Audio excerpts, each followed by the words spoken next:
Oh, we are. Yeah. Hit that button.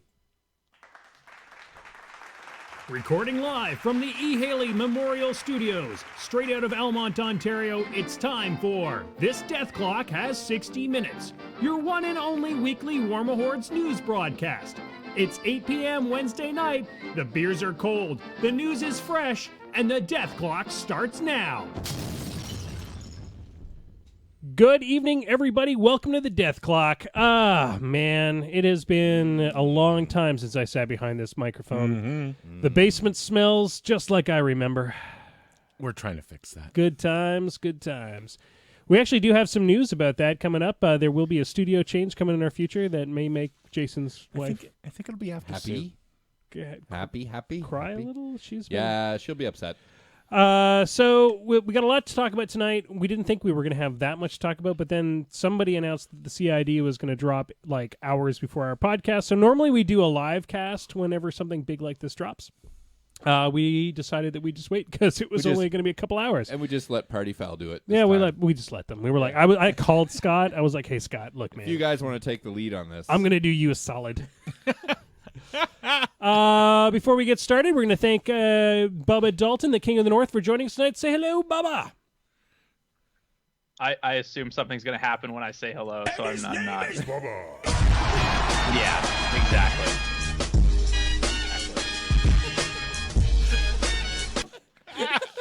All right. Rumors have gone around that we love Bubba too much. But I say... I call bullshit on that. I say, can we love Bubba enough? No. No. All right. His name is Hi. All right, turn that. All right. Back to your Are radio. you ever going to let him speak? All right, so Bubba, I'm taking the mouse away from him now. Tell us a bit about your week in War Machine. What have you been up to? Nothing. Fascinating. Fascinating. New job, no time. I got the new models, Forge Seer and Strakov 2. Strakov 2 is pretty cool. I think he's good on the table. The Forge Seer model, Oh my God! I have two of them. One with hat, one without. I want everything resculpted to the quality of that model. Yeah. I'm putting together not only the Forge Seers but the Turnian Cav, like the Greylord Cav, and I look at their axes and I look at the Forge Seers axe and I'm like, oh, it's like the sad little baby version of the real axe. Forge Seer is amazing. Who sculpted that one? Anybody I know? don't know. It's gorgeous. It wasn't Doug, though, was it? Don't think it was Doug. Because Doug usually does red, and well, we'll have to find out. And yeah. thank that guy, because it's a badass model. I might just, my God! I'm going to paint one of yours just to. You're gonna steal one and paint one? Yep. Yeah. Just so I have one that I can take to competition and then give back to you. Do you want with hat or without? I think have probably both. with hat. I'm thinking. So, Bubba, do you think that Ruin needs the tiny Forge Seer hat on his head? No. No. Too much. No. It's too much. I think it would be amazing.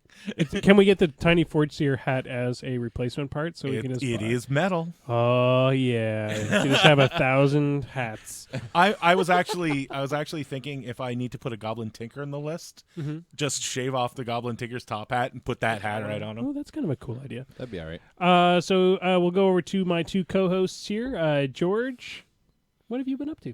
I got to take my new Kador out for a spin. You've been excited about that. Yeah, I was at MooseCon.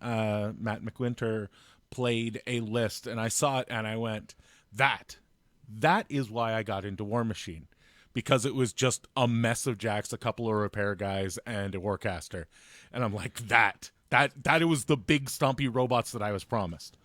And then the CID dropped today, and he was like, God damn it! No. What happened first was the book came out, which said, oh, you're playing a bunch of Warjacks and a caster? Have 4 solos for free. Oh, there you go. And I'm like, well, this Forge Seer looks good, so I'll take 2 of those, a War Dog and a Marksman.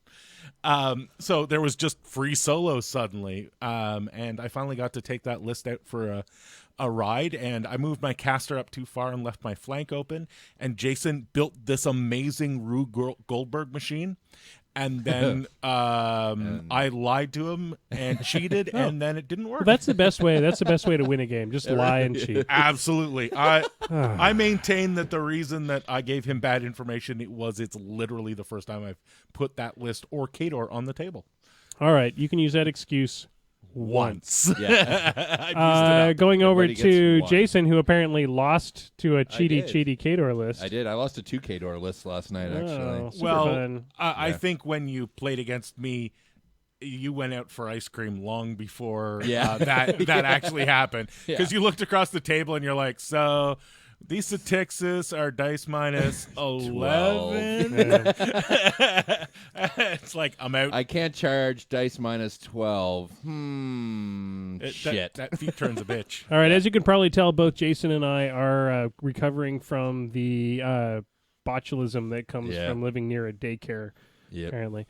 I'm blaming the daycare, even though I was Yeah, sure. gone. I was at an airport. I probably got it from there. So you'll have to put up with me sounding more like Kermit the Frog than I normally do. So cool news that happened this week. There's not a ton of it.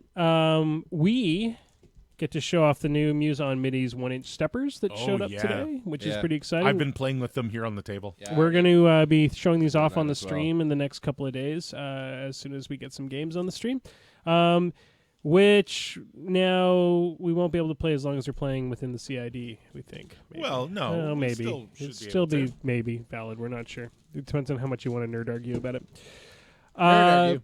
That's Nerd kind argue. of what we do. That's what we do best. As far as my week in War Machine, I was away for 10 days on a trip last You did week. nothing. I missed the last bit of Journeyman League, and then I got a wicked bad cold, so I didn't show up to the last night of Journeyman League. But I do want to announce the end of our super awesome Journeyman League, where Bubba forced me to stop playing Osram, because apparently I was a big meanie face. Thank you for calling me out, Bubba. They're whispering behind you. I know. They're talking behind my back about how terrible, how mean it was for me to How play horrible. Osram. That's fair. Awesom's stupid good. Yeah, and then they put him in the Journeyman League, and it was like, oh, I can't not take Osram. That sounds like too much fun. We don't have announcements. I thought I'd have announcements for the winners tonight, but unfortunately I don't, because the votes are not in yet, and we have a tie for the Destroyer between George and Chris. And the cool thing about that means that they're going to have a. That's causing conniptions. Turn that off. Stop that. There we go. All right. How do I get rid of that now? The cool thing about that means is there's going to be a face-off game between between Chris Aubin and George Schweitzer to find out who is the ultimate destroyer. That will be, and it's going to be a 100-point game using your journeyman list. Do you have another 25 points that you can add to your? Oh, your yeah. scoring? Okay. So that'll be interesting. I'm looking forward to seeing that How many game. points do I get to add 25 at once? 25 all at once, and we're going to stream it. Hello, Monsieur Tibbers. So Monday night, that game is going to happen. We're going to stream it live, and that will decide who is the destroyer for the Journeyman League between the two of you. And that should be a really great game because both you and Chris are fun guys to play against. So let's leave that behind. Do we have any other interesting news that came out of Privateer Press this week? I don't believe so. I don't think so. It's been either. pretty quiet on the Western Front. However, the CID did end for one reason. Grumpykin? For Grumpykin. Grimkin. Grumpykin, as Mike calls them, because he hates them for some reason. He just hates the piggybacks. He hates it all. There's well, let's ask Bubba. Bubba has not been on the show since Yeah. Grumpykin dropped. Bubba, what's your feelings on the Grimkin? Old Witch is great. And that's all that you test. Okay. Who cares about anything else? Old Witch is great. That's what he's saying. Yeah. I think some of the models look just stupid. And I think their current iteration of how they're built is they're all just too cheap for the most part. I just they don't appeal to me. Old Witch 2, cool. I'm in. Do you think she's going to be Kador enough, like the way her look is? Well, I don't really care about that. Okay. Rules wise, how does she? What's your sort of list you're building around her? So she can play like kind of anything. She brings a bit of a different element to Kador, with like the debuffs. They really don't have a lot of that. So I think she can really play assassination if you want. You can have like Behemoth shooting at POW 16 or 18 with a Forge Seer.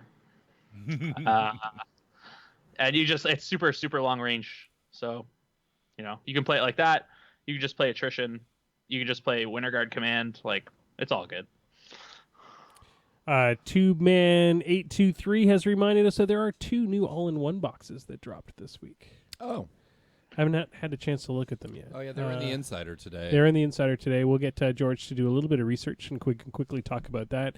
There's the Convergence box and the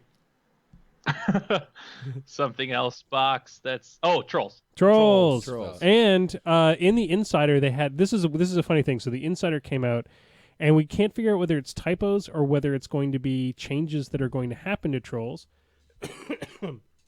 What's interesting is, in the Insider, they made some very pointed mistakes as to things about those Trolls that were being played. Something like Warders with 8 boxes. There was some pointed mistakes in that in that Insider, which kind of like tweaks. Like, there's 2 different ways of going. Either PP doesn't even know how bad Trolls are because they don't even know what the rules are, or hey, wait a second, maybe these are changes that are coming to Trolls? Well, just like for the Gatorman that got added back in a theme force, I could easily see them upping the number of boxes. On a Warder and a theme force. Yeah. Yep. Could be interesting. Could be very, very cool. All right, guys, let's drop all of this because, I mean, really, this is all going to be dated within a week, really. And people really only listen to us about 6 months down after we're that. Yeah. Yeah. Nobody listens to us. Don't fool yourself. I don't. So, Steamroller 2017 beta test. So this is like 1.0 as far as we're considered, has dropped today. Well, we've already heard about 1.1. Yeah. There's already been Right. an update. 1.1 happened within hours. Yeah. So we're going to go through the Steamroller, but let's talk about general impressions for those that have had a chance to read it. I'm going to go over to Bubba. What's your general impression? You've had a chance to read through the document. How do you feel about where the direction of the new Steamroller? Strictly Steamroller gameplay. Let's leave the other thing for its own section. I think these scenarios overall are very spread out. A lot of north-south, a lot of east-west. You really got to cover a lot of board, which really helps fast armies.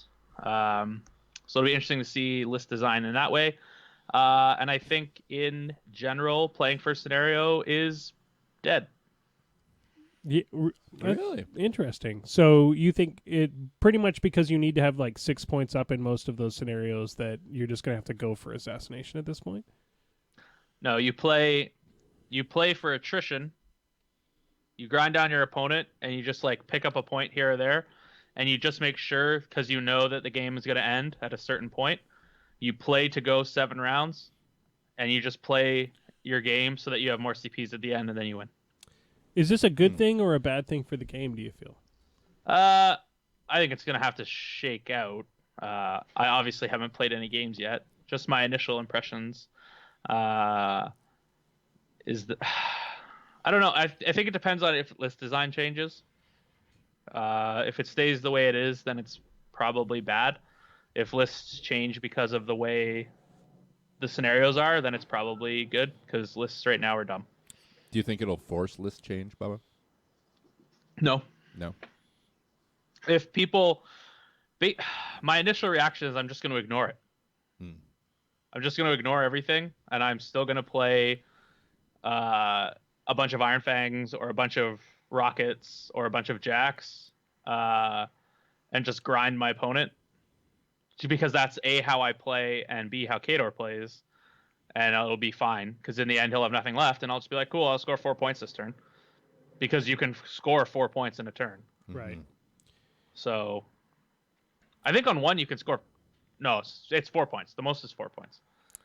So let's go over to George. George, you generally have a positive spin on these things, and you generally like change and shake-up. What's your general impression? I find them very interesting.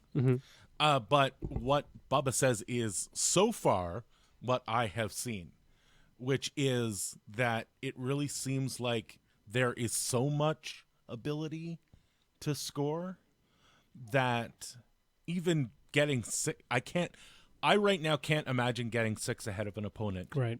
Like, just there's so many places for both people to score that I expect it to just wander back and forth. I score, you score, I score, you score. Right. Unless I specifically build a list that is it contests to an annoying level, and it's designed to pick one thing and score on it. So I decide that I own circular zones, and I build a list that owns circular zones, and my hope is that I can be fast enough into the circular zone than my opponent. I would it seems like you're really, really, really going to have to build a scenario list.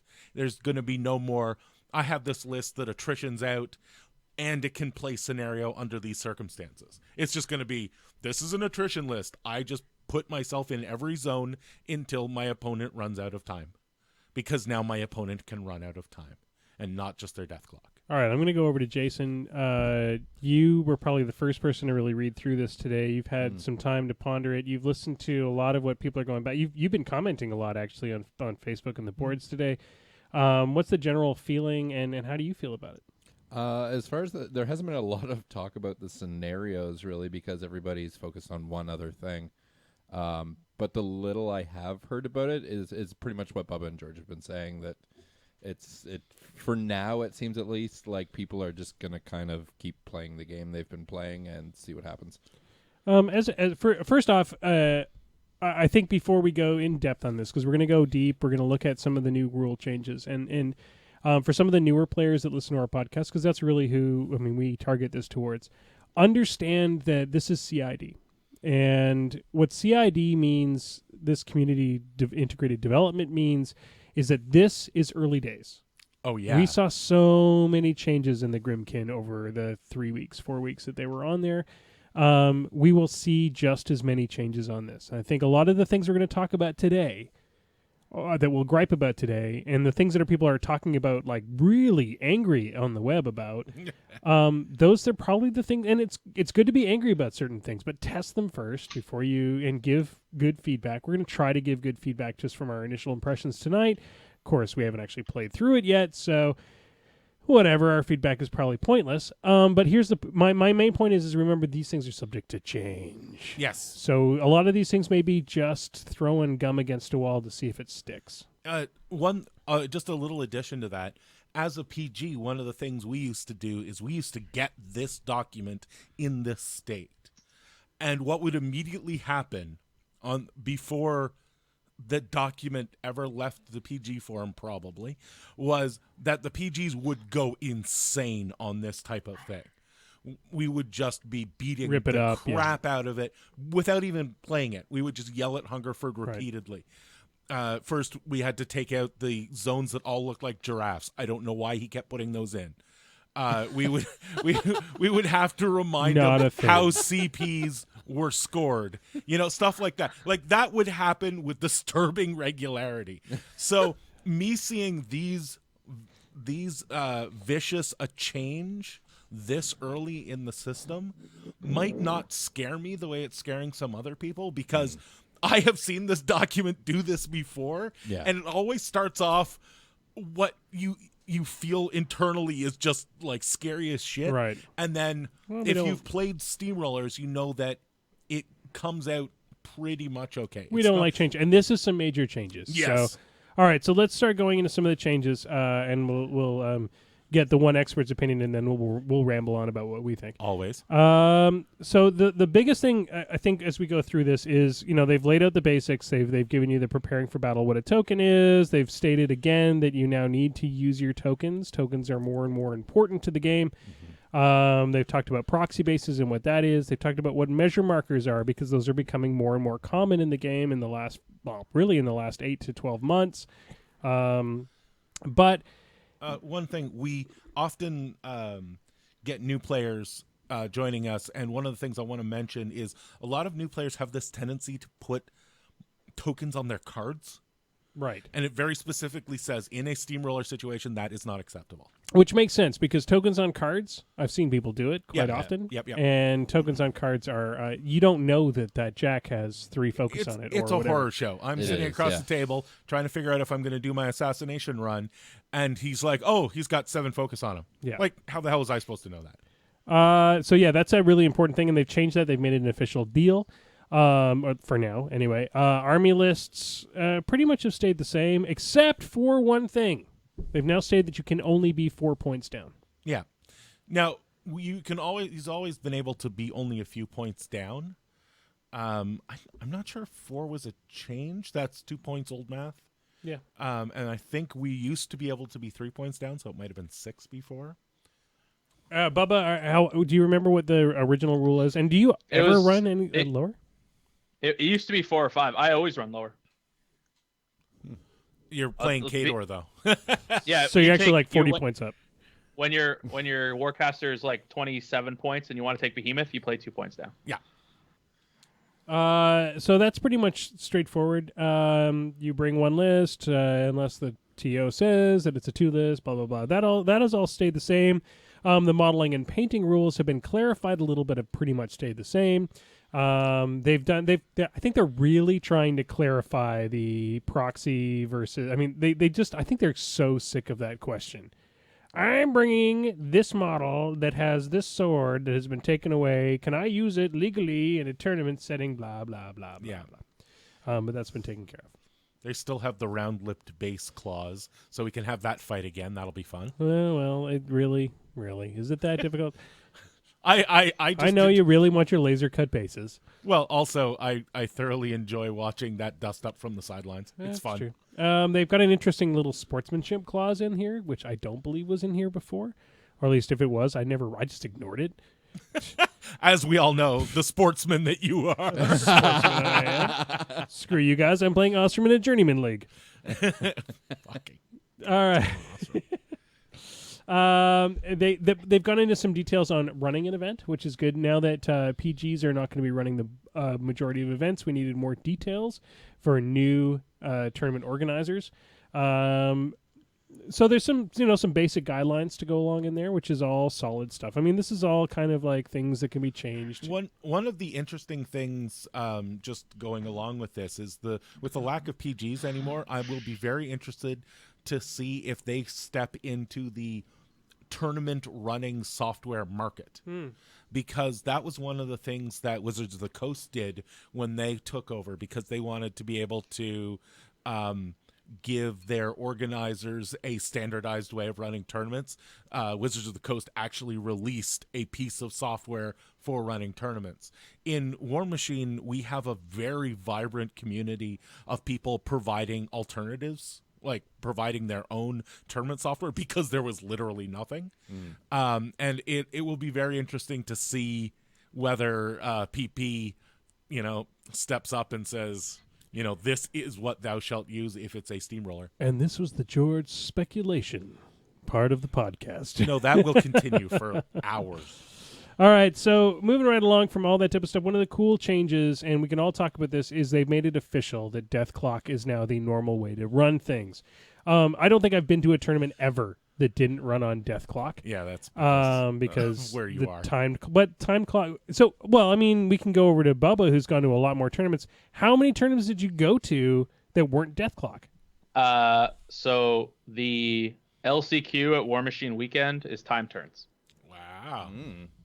And it sucks. So like the first time I ever went to it, which was 3 years ago, three War Machine weekends ago, I didn't know, and so like that was the first time I ever played time. Yeah, they're like it's time turns. I'm like, how the hell do I play time turns? Like, holy shit, time turns are terrible. Yes, like they're just bad. I've played in 1 or 2 other tournaments in Southern Ontario that were time turns, also terrible. Just play Death Clock. This is the very dumb maneuver. Yeah, the only reason I have ever seen to play time turns is when you're at home and you want to learn your army really, really well, play a fast amount of timed turns, and it will force you to learn your army. Outside of like in a competitive scene, it's a horror show. It's a great way to train. Time turn. Yeah, not a great way to run a tournament. No. So here's where things start to get a little bit weird, and this is I feel like this is Hungerford having a little bit of a wet dream here. He's been on the we need more terrain, and here's how terrain should be, and these terrain rules are terrain the suggestions? most. No, well, they're suggestions, but they're not really like. I spent things that people don't really know about me. I spent a lot of time writing instruction manuals for things, and there are suggestions, and then there are stern suggestions. These are stern. Like, you probably should wear a PFD, even if you are not in a zone that requires a PFD. These are stern suggestions. Don't die, idiot. Don't die, idiot. These are stern suggestions. The terrain rules are much bigger in this packet. Yes. We've all had a chance to read through the terrain rules. We've all seen the giant difference. I think we can all comment that the biggest difference is there are like some pretty solid, strict rules now. And they've got some different, like, here's how you put terrain on a board, dumbass. Well, is this going to change? Okay, so you've run your grand total of one tournament. Hey, I'm not talking about that. I'm talking about like we've been playing from steamroller packets for a long time. We've been putting our terrain out, with the basic steamroller. Don't put them within 3 inches. Blah blah blah blah blah. Yeah, I know that there's always we should put more, but this is very very like well described. Here's 8 pieces. Do with them. Yeah, like this. Suggest 8 pieces, and here's 3 different ways to lay them out. Let's go around with the guys who have laid out terrain more often than anybody else. You two guys, Jason and I, really have done it 3 times. Yeah. Helped out at some tournaments, and then Aggie comes along and moves all the terrain around on us, like my wife with it's like my wife with the dishwasher. Like when you load the dishwasher and then your wife comes up afterwards and then reloads the dishwasher. And you're like, what? That's the same amount of dishes. Well, they need. This is what happens when I go to a tournament. I lay out terrain and Aggie comes around and fixes it. Yeah. Don't worry about that. She does that to everybody. So it's not just you. Bubba, you read the new terrain rules. Do you feel like this is a good change in the way that PP is dealing with terrain? I enjoy the terrain rules. I have laid down the terrain for the one way before. I'm not saying how. So I have actually laid out terrain as guidelined by one of those ways a few times. At a casual night, not saying anything to anybody. I just did it. And I was like, you're going to play with this terrain. And they're like, what? So the reason why I like it is in general, I don't know about in the Ottawa meta or anything, but in my neck of the woods, Southern Ontario, more often than not, when a TO is putting down terrain, zones have a distinct lack of terrain in them. Yes. Therefore, the zone is just an open killing field, which is cool, but not really indicative of the rest of the board. So this kind of says there's going to be terrain in the center of the board. You're going to have to deal with it. Shouldn't necessarily be an LOS blocking piece of terrain. Maybe not. But I like that there is a bit more terrain. They're pretty strongly suggesting 8 pieces. It says 6 to 8, but like they really want 8. It says no more than 2 LOS blocking pieces, minimum 2. Yeah, I think it says. And it's just it's a little more centralized without being overly clustered. If that makes any sense, I think is good, because before it was decentralized and kind of on the outer. There was like an outer circle that was kind of forming with terrain, and that wasn't good. No. All right, go for it there, George. You've been laying out terrain for multiple tournaments for the last few years. How you feel about will this help new TOs to lay out terrain a little bit better than what you've seen? If I had this when I started, I'll tell you my tables would have been 100% better. Yeah. When I started out, there were a lot of overly themed tables, shall we say. Because you would get to a tournament and there would be a killing field, and then you'd play on the forest table, and you're like, I can't see shit. Well, they were also usually playing on Warhammer tables that were just full at the beginning. Fake plastic trees. But I really like this. I like the 8 pieces. I think that feels pretty good to me. I haven't had a chance to test out these particular table arrangements, but I love that they're in there. Right. Because having these really, I think, is going to speed up things and will also make it easier for people who aren't comfortable with how their terrain placement skills are. I think that by now, somebody like myself or Aggie can wander through a tournament and get a general terrain layout on a table that will look almost the same as any of these particular methods. But for someone who is new, these are amazing because they give you that way to figure out what it's supposed to look like. Okay, for those that aren't reading along in the CID, or if it's changed in the document, because some of these probably will change and get tweaked. What they've basically done is they've laid out 3 different terrain setup Cluster, quadrant, for 3 scatter.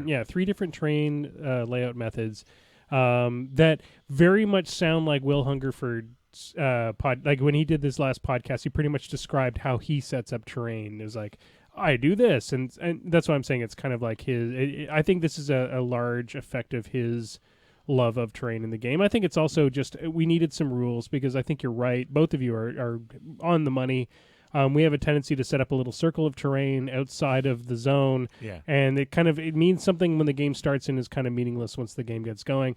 I'll be interested to see how things like forest and line of sight in zones more often kind of affects the outcome, and we'll see how people are maybe a little bit more interested in choosing sides. We'll see how that goes. If you're a new TO, here's a quick way to know if your terrain is interesting and affecting the game. When you say, okay, everybody, roll off for sides, watch how long it takes people to pick which side they want. If they're all like, I want that one, it means they've looked at the table and went, oh, there's an advantage that either I need or I cannot afford to give to my opponent. Mm-hmm. And if that is happening, then that means that terrain is actually affecting the game and you've done it right.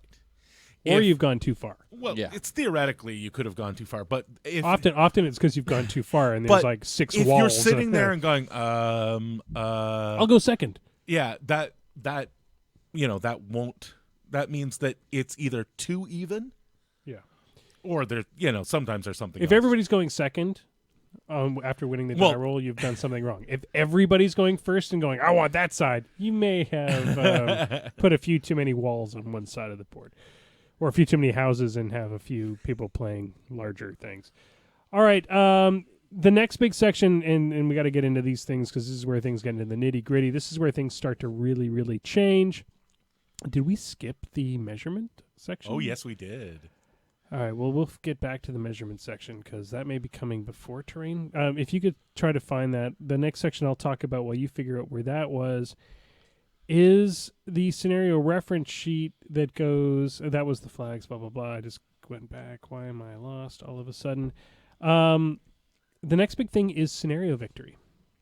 So how you get points. How you get points for scenario victory has changed drastically. There is no longer a hard 5-point limit on winning scenario. Mm-hmm. That has been stated from the get-go. They've said that scenarios can have a hard limit to win it, but that would be in the scenario description. I don't believe that's in any of the scenario descriptions yet. Most of them are you need to be so many points ahead to win a scenario. And then there's like a bazillion different ways to win a scenario now.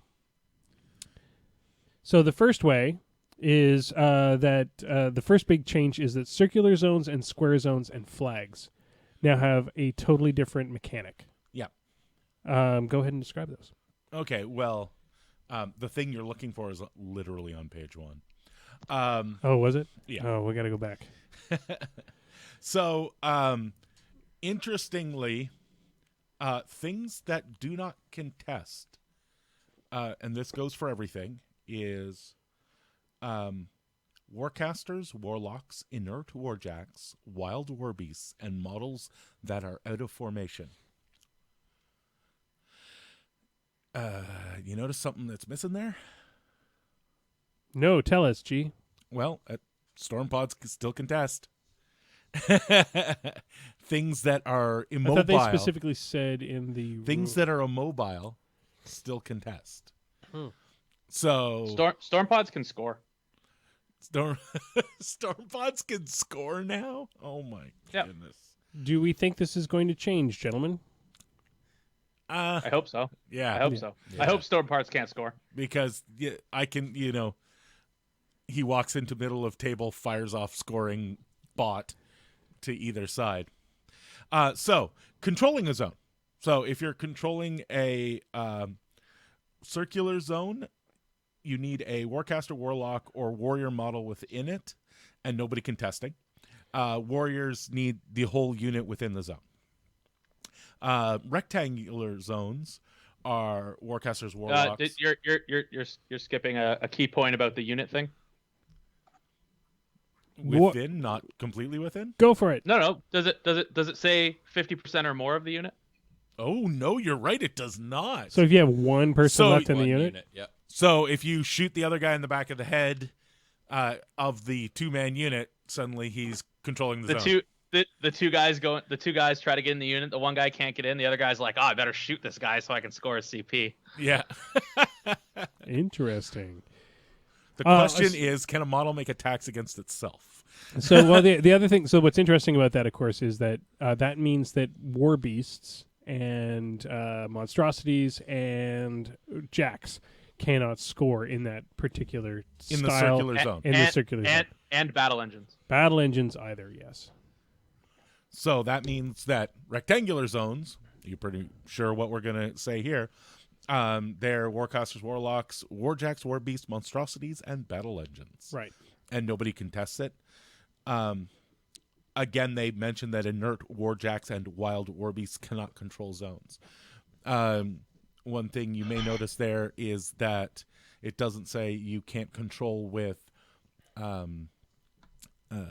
Jack Marshall lists. Models, Oh, okay, because they interesting. go instead of going inert, they become what do they call that? Self Running or whatever. Yep. They have a term for it, but they can still score. Well, that actually ups their value, to be honest with you. Which, I mean, we often don't take Jack Marshalls because the value's not there, right? So, giving them a bit of values, that's not a bad thing. Finally, flags. Flags change quite a bit. Yeah. Do you have a Warcaster or Warlock on it? Then you don't get a point. That's so that all flags are now basically forcing a Warcaster Warlock forward. Yeah, they want to drag those out. And if you're a Warcaster unit, then you have to have everybody within 4 inches. And from what I can understand, the Witch Coven can score on 3 flags in a turn. Yep. Fair. Because they're not a unit. Fair and balanced. And each one is a Warcaster model. Yep. All right. So that, I mean, that's a grand change. Let's get our impressions. I'm going to go over to Jason first because he hasn't talked for a while. How are the people on the boards feeling about that change? And how do you feel about it, Jason? The people on the boards, I don't know. I'm not really paying attention. No. That is Yamaron. Tim and Bubba are talking about what constitutes a proper drink right now. Oh, fair. Fair and balanced. Yep. No, it sounds good to me. I mean, it's definitely. It'll be interesting to see how it plays out in the next 6 months or so. I think. I mean, you and I have talked about this before. I think Yeah. there just needed to be some changes in the way that this worked, and that Yeah. I think this is a great way to push us to take different and more interesting things. Yeah, I agree. Yeah. So Yeah. you may want, if you know that you're going to have to face certain scenarios, you need to make sure you have a list that can handle Deal those with scenarios. Yeah. if you want to play for the scenario. And that's then- how we feel, but Yeah. we're not pro level players. by Well, you are no- now no that means. Nacho's now that not Nacho now that Francesco's Francesco's gone. Yeah, You're the top player in Ottawa. pretty really. much. I mean, Yeah. that's just I mean, Mal's afraid to play that's you just at this several point. people's Yeah. opinion, but I mean, Yeah. Sarcasm. Yeah. So, Bubba, how do you feel about this change in scenario? Is this good or bad? What's your feelings? I literally didn't hear what you're talking about. Talking about circular zones, the square the zones. chat- he's The too chat- busy the- talking to Banky about what. Chocolate chat- milk.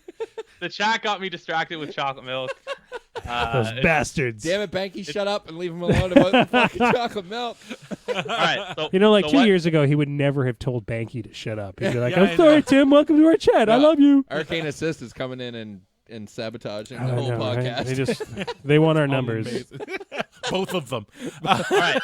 What do I have to answer? We need to know what are your feelings about the square circular zone changes, how you feel about this idea of the Warcaster only being able to score on the flag, the the monstrosity or whatever the Heavy and one. heavy or the Infantry in another. Again, I think it's an interesting idea on paper. I think in actual gameplay, it's going to fall into what we talked about before, where most people are just going to ignore it. You're going to go where the action is, right? Like, you're not going to leave a 20-point war beast sitting in his zone to score 1 CP to get 2 CPs ahead of your opponent when he could leave the zone to kill something. Because he's the only thing that can score in that zone because all your other war beasts are dead or something. Like, people just... Some people will. Some people will just be like, well, I'm not going to do that. And it's like, well, that's stupid. I think attrition is still going to be the name of the game. So I think people will make the sacrifices for Typhon to leave a zone to do a bunch of work, because why wouldn't you? Mm-hmm. All right, so Bubba's opinion is people are going to ignore it. George, how do you feel about it from a change of the meta perspective? Although it's going to change, because people at the beginning of the game, it's going to change deployments. Yes. Because at the beginning of the game, people are going to be like, well, I'm going to put this Jack in this zone, and he's going to score. And then, like, 2 turns later, they're going to be like, oh, fuck it, I need to go over here and just kill this thing. I wonder if this is going to up the stock on lights. Well, very much. It could. Because they are warjacks that can score, and they're cheap as chips. Like, like 3 points, 4 points in convergence. You can get yourself some lights. That's convergence. They're cheap. They do a little work, not a lot of work. Yeah, it's a POW 11 gun or it's a 3-inch AoE. But they can start scoring on stuff that you might not. Like, I'll leave 3 points laying around in a zone where I wouldn't leave 15 or 20. Well, we might see like Legion spamming a few more Ravagor. What? Not Ravagors. God, Shredders. No, yeah. those are lessers. Oh, so well, it has to be. It has to be. Does it have to be? It just specifically says war beast. Oh, so there you go. War beasts. We might see a few more lessers. We might see a few more lights. Packs? Packs Like, are, I think packs are independent, aren't they? Can't you do like a pack in like 2 or 3 zones? packs are a war beast unit. Oh, there you go. Interesting. I think like something like like if you were making a list and you had extra points, you could just be like, I'll throw a shredder in. I'll literally do nothing with it all game until like the game's kind of ground down attrition wise, and then like he'll just walk into his zone and just be like, cool, score some points. It's, I mean, my feeling is I really want to play. I really want to play it. You want to see how this is because I don't know. Like I see what you guys are saying. I see both sides of the argument. I see how interesting this could be. I see the dream as this was created. You know, as a game designer, I see the dream. I see the like, hey, if we do this, we can create utopia. It'll be wonderful. And then I see exactly what you guys are saying, the kind of like the dissolving of the dream because the all of us come along and mess it up for everybody else. But I want to play it. So we need to backtrack, though. And I think this. Are we going to get into it? Well, we've got 5 minutes to talk about something, and I think this is a great point. We're not going to go through each scenario. That's not going to happen. We need to play these. That's all going to change. These scenarios are going to change. We need to play out these scenarios. So anybody that thought we were going to go through each one and give you like our point for point, you're sadly we went fucking through mistaken. we went through the biggest changes that have happened. We should mention some generalities about those scenarios at the end, though. Yeah, we'll talk about the generalities. Some of them have circular zones and rectangular ones. Yes. There's some interesting placements that I think could be talked about. Yeah. We'll talk about that at the end, but I think what I want to spend the last 5-10 minutes on of this cast is the most contentious change. And I'd like to try to figure out where this change came from and why. The biggest change is there was this like one word, this one sentence that caused conniptions across the community. Even though it's just a CID. Which was about using measuring devices. So if you could describe that, read it out there, Mr. G. A measurement marker is a token, template, glass bead, or other item used by the player to mark a specific place on the board based on pre-measurement. For example, a player might use a glass bead to mark the charge range of an enemy warjack, or might place an empty model base to determine if a friendly model will fit into a specific space after charging an enemy. A player cannot have more than one measurement marker on the table at any time. All right. So the moment that came out, again, this was like because it's like one of the first things you read. Yeah. The And sky, it's bolded too. Yeah, the sky was falling. The game had been ruined. Tables were flipped. Models were chucked. And then there was an addendum. Yeah, to and, that. like within seconds. Yeah, it was pretty quick. So Hungerford updated it and added the stipulation that, however, a player can use multiple measuring devices to determine a single measurement, but then must remove those devices from the table before moving on to the next measurement. A moment of silence with a pre-measuring tool. So I think we'll get Bubba's impression first because I think that he's got a probably more level-headed version of what this means to the higher level competitive player. How do you feel about it, Bubba? So, I understand the reasoning, a privateer's mindset on this. The boards are overly cluttered. They are not good looking, and there can be a lot of confusion when players are not incredibly clear about what they are doing with certain measurements, with certain proxy bases, and certain like tokens and stuff, right? I get it. However, narrowing the scope to one measurement device or proxy at a time is going to make play significantly less clean because you're going to have to switch back and forth from what you're doing to play within the rules. And it's just going to allow for more mistakes because you're going to forget something that you were doing. Your opponent's going to forget something. Something's going to get mismeasured between switching back and forth. Something's going to go wrong, and then there's going to be hurt feelings. So while full pre-measuring is a thing that happened, and that's fine now, you got to go one way or the other. Either have full and complete pre-measuring or have no pre-measuring. Don't half-ass it. Just do it each way. And I think the community has been very outspoken at all levels. The top end players, just everybody. And I think that shows in Hungerford's. So if you go on the CID forums, the dev talks, the dev talk posts have some, like, the older ones are like 2,000 views with 67 responses, 31 responses, 945 views. This one has 305 responses and 6,500 views in half a day. So, like, Yeah. it's pretty clear that people thought this was bad. And I literally have not heard one person that says it's good. I don't know.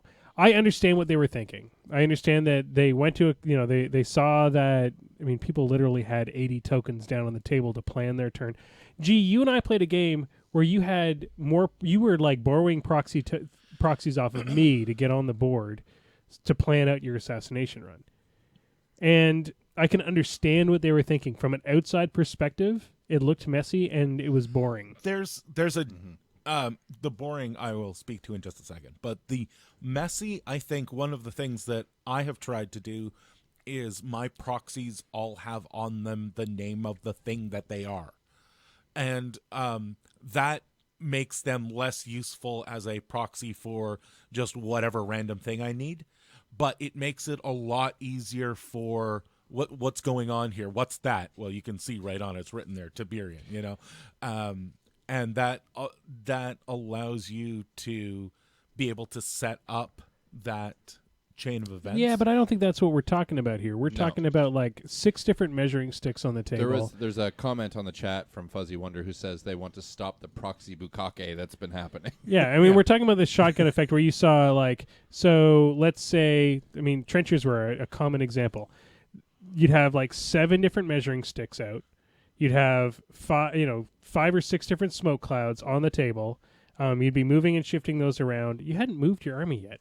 Like, nothing had happened. It was literally just before the maintenance phase. Now, before the maintenance phase, that is slightly different. But here's the interesting thing: is the movement of one unit considered one movement, or is it the movement of each model in that unit? Because the entire unit has to finish moving before you can go on to the next portion.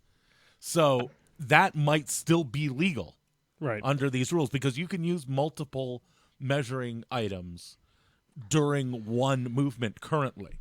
So I think, as Bubba said, I think their intention here is good.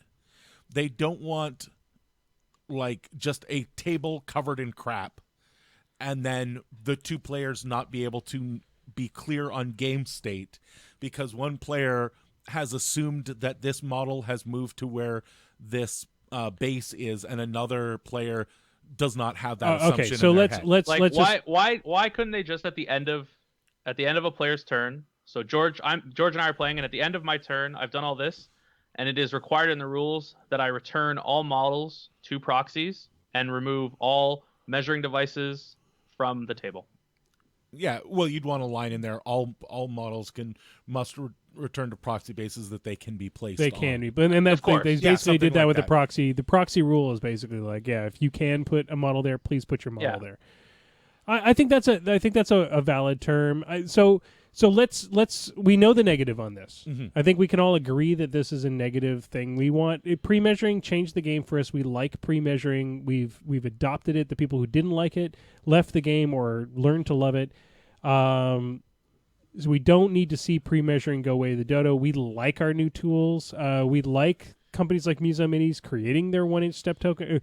According to the original rules as they're written, we couldn't use these steppers for like half an hour. Yeah. Because that each one is a token, right? So we couldn't use, or each one is a pre-measuring device, Yeah. so we couldn't use them for half an hour. Now we can technically, as long as we move that model. So let's talk about the good in this before we just get obsessed with the bad. Bubba, is there any good in this rule or in this idea of clearing the table? Is it needed at all? Like what? So I understand there were specific instances in the States of like players not return, like in big major tournaments, people not returning models to proxies and stuff, and that's a huge issue. That's on the players though. That's not a game fault. And there were issues. Like PP felt their streams looked like shit because people had shit all over the table, and I get that too. But there just seems to be no point to this at all. I have never heard an issue from anybody being like, wow, being able to measure this is all stupid. Well, we either have all the pre-measuring or none of the pre-measuring. Like we had none before and it was fine, and then people like got all up in arms about, I didn't like when pre-measuring was coming in because I was really good at eyeballing stuff, but I accepted it and I play with it and it's fine. So like it's just, I don't see the point. Like, what was there? There didn't seem to be anything wrong. There was no complaints from the community about it. Well, ladies and gentlemen, let's hope that this rule goes the way of the dodo, along with many other things. Again, reminding you that is what a CID is. Do you think there will be during CID? Bubba? What do you think is going to happen to this? Will this go to a small number of tokens left on the board, like you can have up to 3, or do you think they'll just try and make sure that there's never any tokens? I think the community is speaking up, sometimes in the right way, sometimes in the wrong way. Jarle from Norway, Courage of Caspia blog, wrote a very elegant post in the CID forums about it, and I think that's the best way to go about it. Be courteous, be appreciative of PP's effort. Don't yell at them. Write on the CID forums, be like, I disagree with this. This is why. I think this is an alternative possibly, or I just don't think this is good for the game. Don't just be like, oh my God, this is ridiculous. Yeah. Like that's not the way to go about it. The CID is there for a reason. We'll say it 1,000 times. It's in CID. Yes. This is not official. This is not like, so I think in week 2 of CID, there will be a change, 100%. I don't think week 2 will completely remove it. I think there'll be a midway point between completely removing it and what PP did today to kind of see, test the waters, see what they can come up with, see what the community can come up with. And then I think if there's still the great outcry, maybe in week 3 or week 4, it'll be gone. Well, and I think we saw something exactly the same as this with Pagani's post about the random time ending on scenario. Perfect example. I think that this is exactly what we're talking about. Where sometimes you need to test the waters to find out how negative of effect. There's other things in this document that could have been just as contentious, but we're not talking about those. So Fuel cache. yeah, fuel cache is a huge one. Fuel cache, yeah, and yeah, I can't see that making it through. Well, CID, so fuel cache basically, if you're following along right now, we didn't talk much about fuel cache or the scenarios at this point. We'll talk briefly on the scenarios, but we'll talk briefly on fuel cache. Super OP, yo. I feel like the best thing, like it would be the most amazing thing in the world with some of my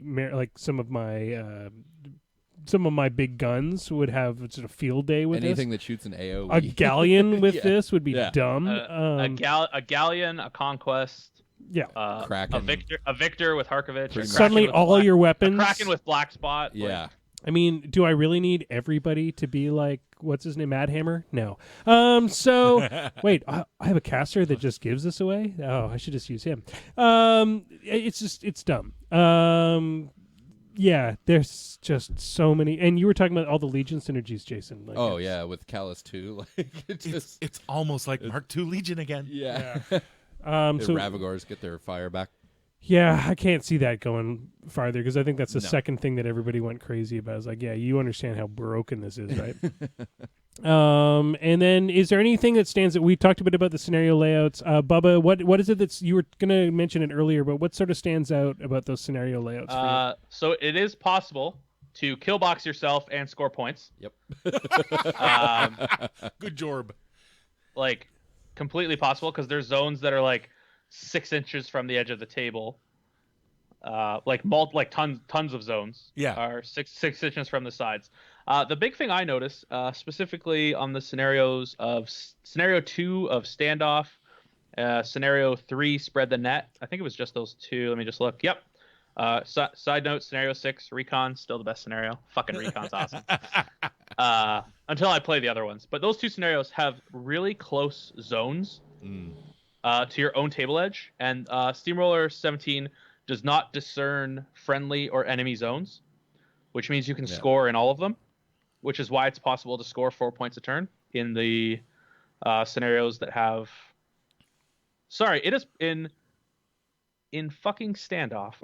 You can, but if you kill, you can score 5 points in standoff. You can score 5 points. right, because Yeah, if you take you out the objectives and then score in every all zone. the zones. But here's why I think these two scenarios specifically are creating an issue where like it's like not impossible, but it's super hard to win a scenario, is because you can just score your friendly zone, which is so close to you all the time. Your opponent could score 2 or 3 points, and you're like, well, I'm gonna get 1 back, no problem. And it kind of takes away, like, warcasters don't need to leave those zones if they're just going to keep scoring a point because it's so far back that it just kind of seems silly how close it is to you. Final thing I want to mention, because some people didn't notice this, they changed how big the kill box is too. Yeah. Yeah. Kill box is now 10 inches. And it's on every scenario. Yeah. Yeah. Well, it is in this current packet. but Yes. Anyway. Yeah. And bunker is no longer the I don't know what objective to take. I'm going to take bunker. Now it's fuel cache. Yeah. Now fuel cache, 'cause I may as well have something that can light everything. it's on fire. actually probably the magical weapons one, but whatever. Yeah. Unless you've Yeah. shit, I'm facing Fura. Crap, I took fuel cache. All right, guys, we're gonna leave all of this behind. I'm amazed. I thought we were gonna be like struggling to fill up. Oh no. The last and I 10 think minutes. We skip stuff. Like, Yeah, I Yeah. think Totally did. if possible, we might try and get Bubba back tomorrow, next week. Tomorrow. Tomorrow. You're gonna do a cast by just you and Bubba. You Just just me and stare Bubba, at each yeah. other. Yeah. No, next week to go a little in depth on the week 2 changes and the actual scenarios, because I think we need to take a really hard look at these. Well, yeah, I And think we can that also week pester week him 2, about, week 2 is gonna. We'll see what the changes are because it'll be cool because we can see how the predictions go. Bubba, if you're free next week, pencil us in, If you're not, no we big can deal. also talk about leading up to the Sioux as well. Maybe we'll try to get Marc Andre on next week as well. We can have like If a nice 4-person round. If we can table. fix his freaking audio. If we can fix his audio. Well, the nice thing is if we've got Bubba on too, then as soon as Marc Andre's audio goes out, he can just kick in. Yeah.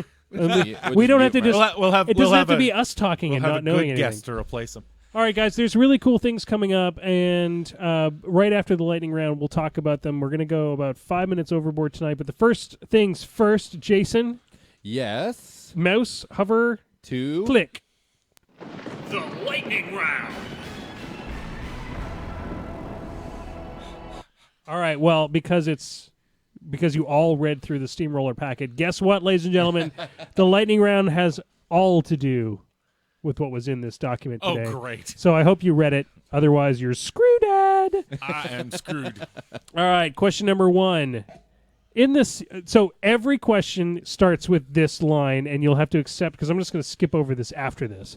In the CID version 1.0 of the 2017 Steamroller packet, please do not read into words, George. Jorge. What is the max points under your list can be? Bing bong. Bubba. 4. 4 points. Question number 2. What is the Gobber Drudge exclusive model Bing bong. a substitute for? Bing bong. Go for it, Bubba. Cephalix Drudge. Oh, more specifically. It's actually specific in the document. Oh, really? Oh, Is it? Cephalix. Bing bong. George? Damn it. Mindslaver Drudge? No! Oh, it was one of the two.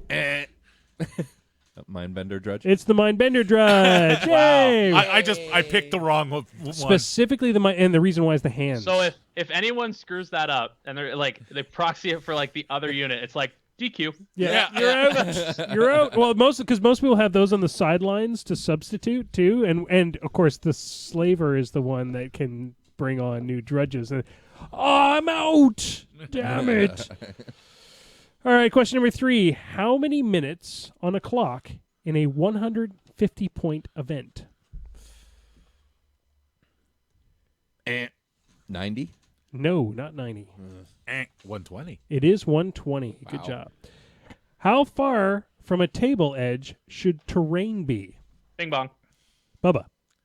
No more. No, it has to be at least 6 inches away. At least 6 inches away is correct. Question number 5. What are the restricted terrain types? Bing bong. Bubba.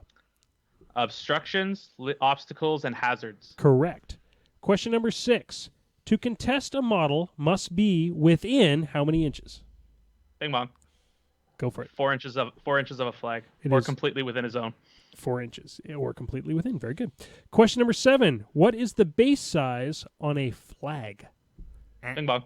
George. 40 millimeters. It is 40 millimeters. Question number 8. Describe the kill box and its effects. Bing bong. Go for it. The kill box is when your caster is completely within 10 inches of any board edge, and at the end of the second player's first turn, the first player's second turn and any preceding turns after that, your opponent automatically scores 2 points. He caught it. It's the big change was the first First player's second turn. That's a It's huge not second change. player, second turn. It's That first is player. that is a second turn. massive change. Oh, wow. We did not discuss that, but No, that's yeah. actually going to like hurt us for a while as we forget Yeah. it over and over and over again. For sure. Question number 9. Fuel cache gives what as its special magic ability? Bing Bubba. bong. The model within 4 inches, all its weapons gain continuous fire. Correct, sir. Question number 10, the Minty Fresh question of the week. Of course, not given by Minty because that guy's AWOL. In the scenario standoff, what are the victory conditions? As you all crack, just stop that. You're not allowed to just read it. Why not? It's the only way any of us is going to get so it. His Bing, computer's up. bing bong. Go for it, Bubba. I'm gonna assume it's the same for all of them. So it's the first player to have 6 more control points than your opponent. The game ends via assassination or scenario. If the game ends on clock as well, like all the regular ones. Yes, and finally, there are 3 different styles of tiebreakers, which have to do with the points. So, I believe Bubba kicked all your asses. Oh, hell tonight. yeah. It was just you asking Bubba questions. Oh, really? Yeah. That's no, I mean, you guys I got you each got 2. I got think. 1 in edgewise. Yep, you guys, how did they do on the boards? They felt good on the boards? Yeah, Paulo won. He's the only one answering questions. Oh, well, there you go. Which So we he wins by got default. Tim on here. He should just know I these know. things. Tim. God damn it, Tim. Well, he was too busy bugging Bubba about his we lug will of chocolate milk. we will very soon find out who actually Yes. is the best. So there's The buttons will be out, and hands like snakes will strike. the buttons. So the cool thing is coming up at the SOO, we will have the Moose Machine Network room. One of the events that's going to be happening in the Moose Machine Network room is we're going to have a couple different lightning rounds with prizes. So we'll just it'll be during breaks between stuff. We'll talk with Tim more about when those can happen, when it makes sense for those to happen. We'll be giving away prizes from lots of our sponsors during that time. But one of the and some of our own stuff too, swag will be given away for those, and that'll just be we'll gather like 6 people together to do the lightning round type of deal. But the other cool thing is that we're going to have a battle of the ages. Mm-hmm. We're going to have some of our and of course Bubba doesn't know this yet. We're going to have some of our greatest death. We're going to have some of our greatest Death Clock lightning round players play off against each other, specifically Bubba versus Tim versus Marc-Andre LeBlanc. That's not even a fucking game. Hey, You say that. you say that. It's That's like if they're like, Bubba, have a match against so and so to see who can drink more chocolate milk. Like, what the fuck? So Bubba's calling them out is what he's doing. No. Look, Tim will obliterate us. You would think that, but at Tim MooseCon- got beat at MooseCon. He got beat. Did he get beat? Did he? No, I don't know. It was guys very can't- close. It was very, very close. Him and Marc-Andre were very, very close. Yeah, and a lot of it had to do with how quickly they could get to the buttons more than anything else. Yeah. Maybe we'll put the buttons on the other side of the room. Maybe we'll have to You run gotta for it. It'll be an run for obstacle it. course. They'll be like, we'll put all their models in Beastmaster. between. like, There you go. So, yeah. So each person has a lane about so if 2 you- feet wide, yeah, there you full go. of their models. Yeah. And you have to get to get the button. through your own models. All right, so let's talk about some Seems like a upcoming. We have horrible idea. I think the biggest upcoming local event is the SOO. We'll all be there. We've got people, friends from friends that we have made from around the world that will be there. We're pretty excited about the The whole guy thing. coming from the UK. Yeah. Super stoked. I'm pretty excited. Yeah. If and Bubba's excited, then I'm going to introduce be Bubba awesome. to Jason this year. They're gonna. It'll be a special. Yeah, I moment. wasn't at Sue very- last year, so I don't know if you guys know this. I'm very busy at the Sioux. Yeah.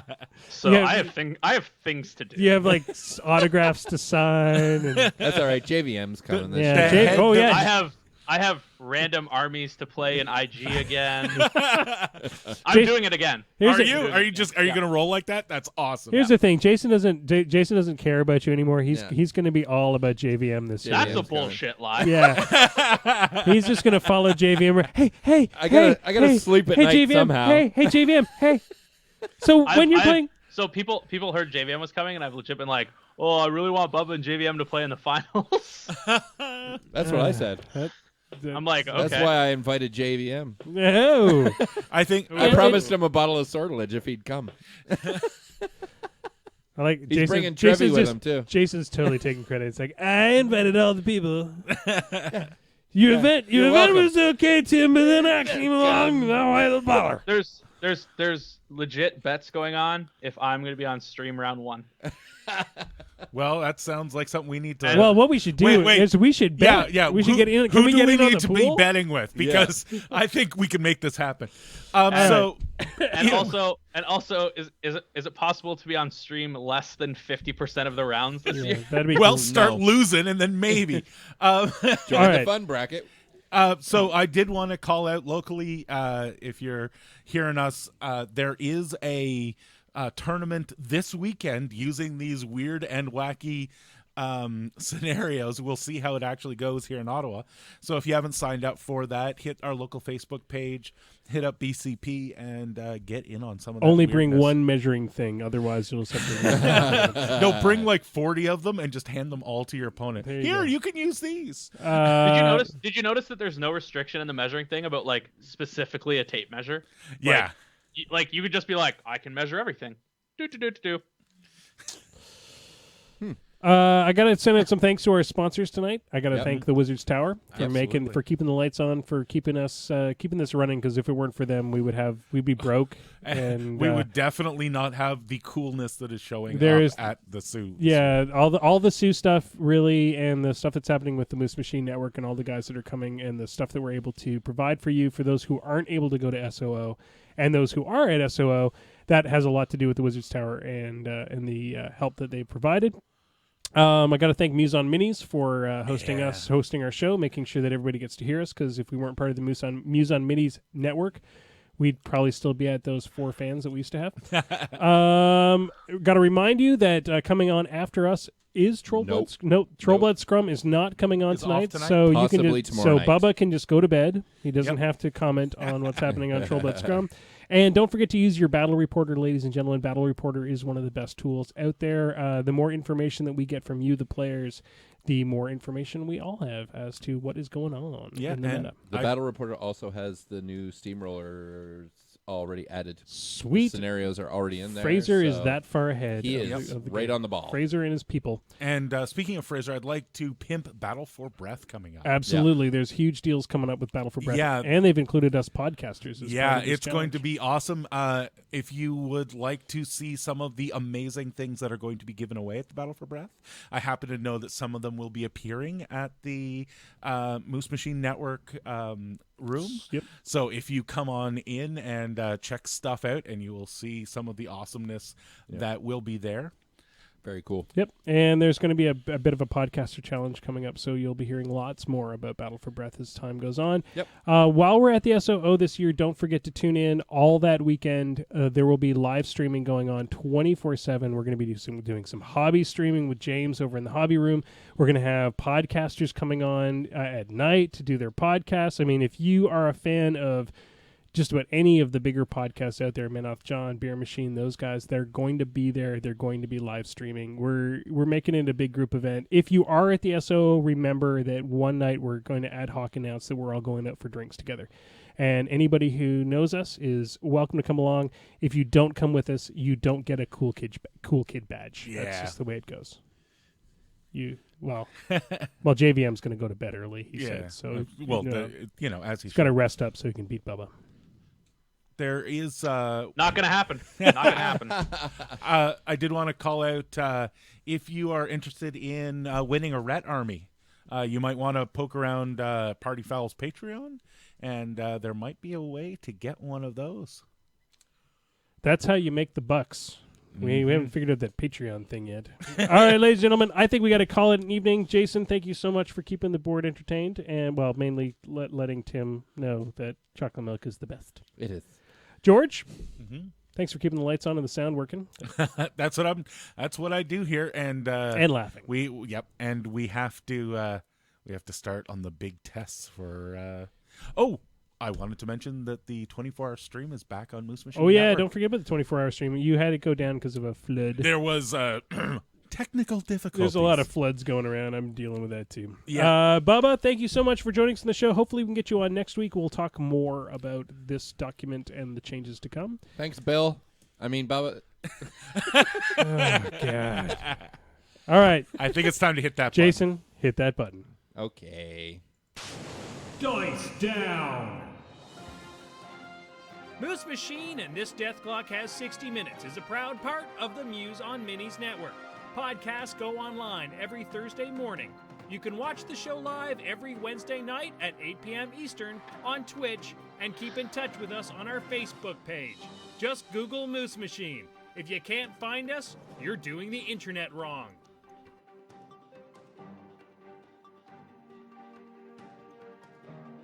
Ugh.